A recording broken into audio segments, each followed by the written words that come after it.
What's up, everybody? Welcome to TK's Brew. I am your host, DJ Keno. And during this episode, we are going to talk about me. Going to do a little bit of interview questions on me, so y'all can get to know me and a little bit about my life. And let's start. Where am I from? Is the first question. Well, I'm from Houston, Texas, capital of hot, capital of humid. I grew up right on the northwest side. I love my city to death, although I moved out when I was 18 from my mom and dad's to San Marcos and then ended up moving to Austin the past 3-4 years. But Houston will always be my home. You guys can see in the video that I have my Astros pendant. Astros are my favorite sports team of all time. Wish the football and the basketball team would do a little better, but we just hoping here. But the Astros have been good, and no, they are not cheaters. But growing up in Houston was, it was fun. I didn't grow up in the worst parts of Houston. It was always like lived on a double cul-de-sac street, and I just remember my childhood was filled with nothing but being outside, playing in the bayous, going out, exploring, like nonstop, playing soccer, kickball. There wasn't barely a single day where we were inside doing anything. It was all outside, all fun, and yeah, Houston always has my heart. It's always gonna be home, no matter where I live and where I go. So shout out H-Town in the building. Who was a role model and why? I would have to say my grandpa was definitely a role model for me. He was definitely like a guy who motivated me to pursue music. He was a band director in South Texas and always kind of like the patriarch in the family. He was the leader, the one to make the plans. He was the center of the table. And he definitely, inspired me to keep pursuing music and just kind of love music throughout that. He's definitely been a role model for me in my life. With all the motivation and everything he's taught me. He did recently pass away, so we just got to keep that legacy going. However, when it comes to any other role models in my life, I can't really think of anything like celebrity-wise. I know some people like to say celebrities are the role models, but I have, certain celebrities that I could think of a lot that are just like, they are inspiring, but I wouldn't consider them role models as this. They've never talked to me. They've never, actually met me. So it just doesn't seem right to call them role models since they've never done anything to inspire me in person. So I would definitely say my grandpa is one of my role models. Why did I want to become a DJ? What inspired me to be a DJ? So when I was a kid, I always wanted to be a DJ, seeing people scratching on the turntables and being up on stage at dances and just at concerts and all that just seemed so cool, so badass to me. And I remember one Christmas I was asking my mom and dad, like, could I get some turntables? And instead I got like one of the little mini controllers that was like a foot long, and then never ended up using it or knowing how to download music and kind of just like let that one die. But the dream was still there. I remember even after that, I would go no matter what dance it was. I always seemed to be that annoying kid asking DJs like, what made you want to be a DJ? Like, where'd you get your equipment from? Like, oh, do you like it? Blah, blah, blah, blah, blah. And so the dream was still kind of there. And I remember up until I got to Texas State at college, I was like, you know what? I'm just going to go get a credit card and buy me a $600 board. So I did. Ended up buying a board and did like a house party here and there. And that was the end. Like a year later, I'm not even touching it. And I was like, all right, I bought this board. I mean, like I have this dream and nothing. So I remember I was at Texas State University at the library studying for finals. And I was like, you know what? You got a little free time. And I was like, I want a DJ job. I want to be a DJ. So I looked up online, literally on Craigslist, DJ job wanted. And that's where I found Cutting Edge Entertainment in San Antonio, Texas. And I ended up applying online. The owner gave me a phone call, and I worked for them for 2 years. And I did over like 200 weddings. I DJ'd at lots of corporate parties, lots of private events. Did lots of events for these guys. I remember the second gig I ever did, I was DJing at the Fiesta Parade that was on the news, and it was for UIW. So it's crazy to think the second gig I ever had DJing, I was in San Antonio, not a completely different city, on the news, DJing on a little boat. It was just crazy to think about that now. And so I did that. Did, like I said, bunch of weddings, bunch of corporate events, all that stuff, and I just realized that I was so kind of stuck.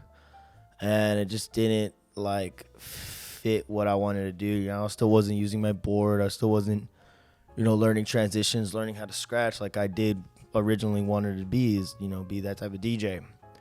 So I ended up kind of progressing and ended up getting bar jobs at bars later on. First bar I ever worked at was a bar called Nephews in San Marcos, Texas. Of October 2019 is when I first got my first gig ever. I just so happened to know the door guy there, and the DJ just happened to not show up one night, and he just texted me and said, "Hey, grab your stuff, get ready, this is your time, let's go." And I remember I was already on the square in San Marcos drinking with my friends. One of them was Judah, the other one was Tom, who is my co-host. And I showed him all the message. We all had drinks in our hand. He said, "Drink that, let's go." Chugged our drinks. Ran to Judah's car. Judah took me to our apartment, grabbed my stuff. Next, boom. That was the start. That was the start of my first bar gig, and later ended up becoming the main DJ there. Did Tuesdays, Thursdays, Fridays, Saturdays for almost 4 months until this thing called COVID hit and killed it for everyone. So I was out of a job, then slowly started coming back in, DJ'd at the Mark in San Marcos as well. Did a couple gigs for them, and then a couple people found out about me, and I ended up DJing on 6th Street. Kept it going. One of my good friends who recently passed away, DJ Nice, ended up giving me a shot on Rainy Street at Bar, at Aquarium, at Rooftop. He kind of brought me in from a lot. And my friend DJ Rec Shop as well. They both kind of helped me grow, in my beginnings of DJing. And definitely a good shout out to them. They definitely helped me out a lot. And yeah, ever since now I'm over here at Rainy Street, West 6th, regulars, Dirty 6, here in Dallas sometimes, Houston, and we're still growing. And yeah, that's been my DJ journey for right now. What is the best part about being a DJ in Austin, Texas? Well, honestly, Austin is one of the best, in my opinion, is granted one of the best cities to start DJing in, or even DJing, because the community is so great. We all have a group chat with like 30 of us where we all talk about music and talk about different things going on in the culture and just like in the DJ world, community in the city as well. And it's just, we're all like brothers, we're all like family, like we all go to see each other's gigs, we all shout each other out, we all have fun. Gone to Vegas with these guys a couple of times, like these guys are definitely like I consider friends. Even though we are competing with each other, we are all friends, very close, and I couldn't have asked for a better city to start DJing in. What was your scariest moment DJing? I would say my scariest moment ever DJing, there's a few times, but one in particular was, and this is probably the same for a lot of DJs, was their first gig ever on their own. My first gig ever was, since I worked for a wedding company, was at a wedding. So I'm not at a bar. At a bar, it's like you can mess up here and there. If you don't sound that good, then it's like, whatever. You're not screwing someone's big day up. So my first ever one was at a wedding in San Antonio. So we use sticks, and in the DJ community, you guys know what sticks are. For everyone else, sticks are called just USBs. So most of us use laptops that we have all our songs in, and we just, load them up that way. But for this one, it was all sticks. It was on record box. It was a controller, which you just put the stick in, the USB into the controller, and then there you go. Now, they had it Wi-Fi connected to an iPad. And the cool thing about the iPad is that, but the only thing with the iPad is that you have to use it for Wi-Fi. So this one venue, and like I said, I did 200 venues or more with these people. Only one, it happened to be my first gig, was the one with no Wi-Fi. So I had to use the stick in the controller, and it was hard. I had to look down at the screen about the size of, like, you can see in the video, like literally only a couple inches to the left and up. Really small screen, and it was hard. I was, shitting bricks, sweating, not thinking I'm going to say the right thing. Had to announce everybody, and had to set up by myself. They basically just throw you in the fire and say, fake it till you make it. Just do it, do it right. And it went well. Didn't go great. It was my first one, but man, I will tell you, I was scared.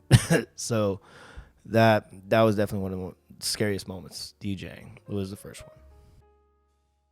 What is my happiest moment as a DJ? So I've obviously had a bunch of happy memories from DJing since I do love this. But the most happiest moment I've had recently was this past New Year's Eve. I was at Cantina 512. It's my Saturday residency spot. I just remember, announcing the New Year's and seeing everyone's energy and everyone's smiles and everyone being so happy about just, life and in general. Like, they made it through a year, and it just, I don't know, it kind of made me reflect on everything that I've done in this short time as a DJ and all the things I have accomplished in my time. And it definitely made me feel like very just, humble, very appreciative of all the things that I've gotten to witness, do, and all the memories I've had in this career and in this journey as a DJ. And I can definitely say that was definitely one of my more happier moments.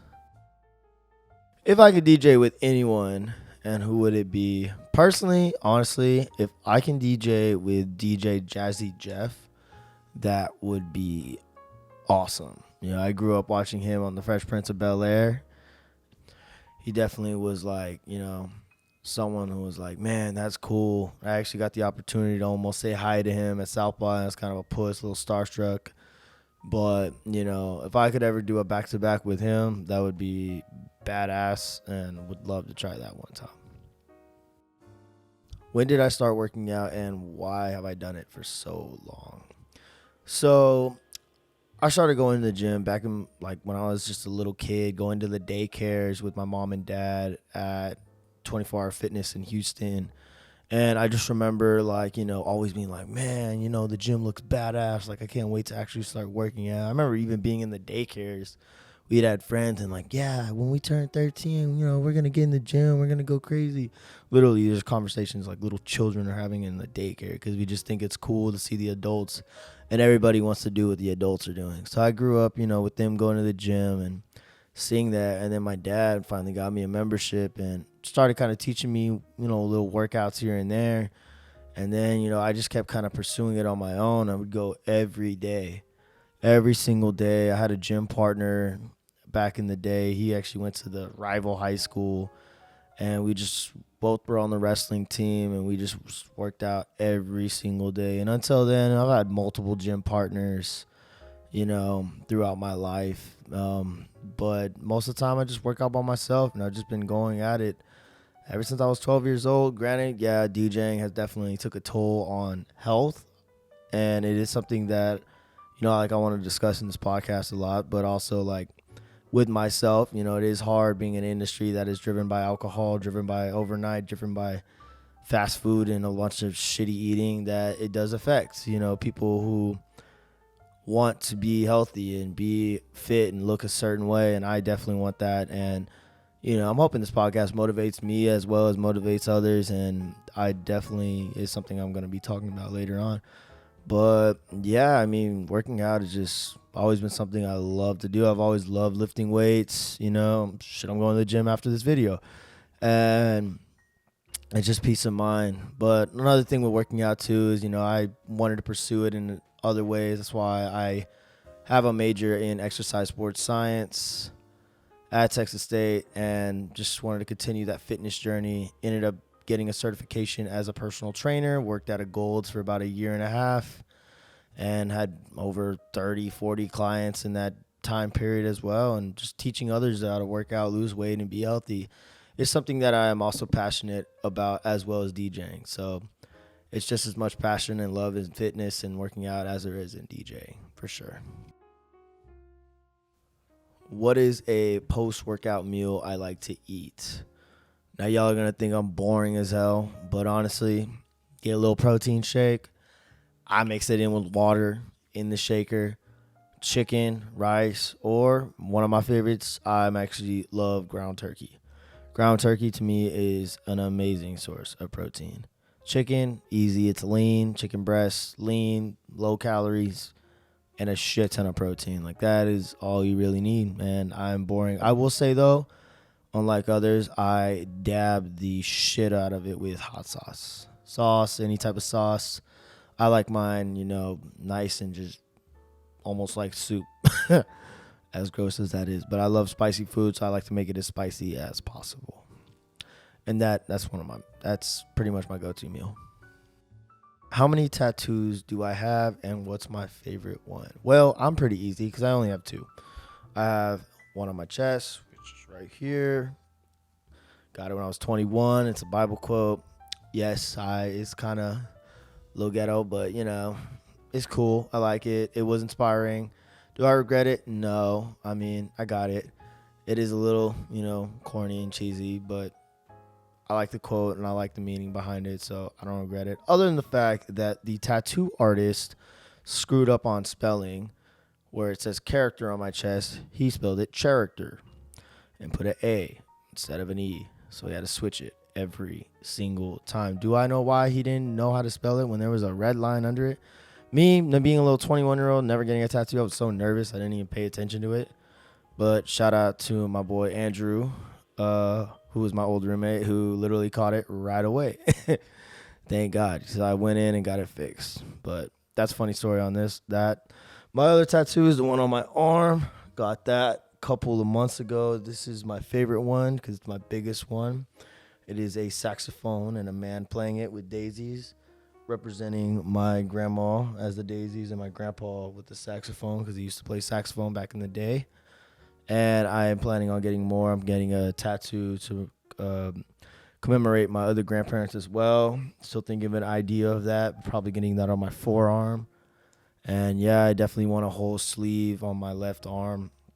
Eventually, just working on that, and maybe some more on my legs and whatnot. I'm not going to be completely tatted, but I do like tattoos. So that's that. What's your favorite workout? Honestly, my favorite workout would definitely be like back squats.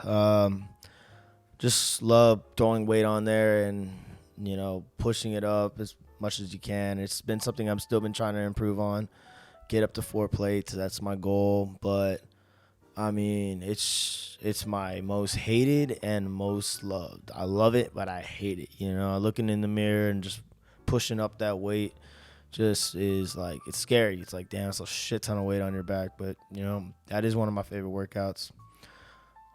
It used to be bench press, but got an injury a year and a half ago. And you can see by this little road rash scar on my right forearm of when my dumbass fell off a scooter going to see my friend, fell off a scooter, hit a bump in the road, and then just landed straight on my arm, ended up, and it was in front of people, which was embarrassing. Ended up dislocating my shoulder, tearing up my arm. It was all bloody. And then I ended up tearing my pec. So now when I flex my pec, instead of going normally up or normal, it goes all the way to the center. So it just looks crazy. And it definitely threw off my equilibrium with my muscles. My muscle imbalances are all gone. It's just a bunch of problems. Like one day I'll be benching 2 plates. The next week my strength will be completely gone and I can barely do 135. And it's been a struggle. I'm still thinking about getting surgery on it, but yeah, it's definitely been rough with that injury. So that's why back squats is now definitely my top workout right now. How I met Tom, my co-host. So, in order to talk about how I met Tom, I got to talk about a guy named Judah Soto, who was the guy who introduced me to Tom. So, I met Judah back in when I worked at Los Cucos as a bartender in New Braunfels for a couple years. Little fun fact, side note about me, I've had almost like 25 jobs, and you guys will soon realize that with all the stories I tell. But so I met Judah, he only worked there for like 2 days, and we ended up seeing each other at a gym called Smack in San Marcos, Texas. And we ended up just becoming friends. And then he introduced me. He was like, hey, I know this bodybuilder guy named Thomas Mascoro.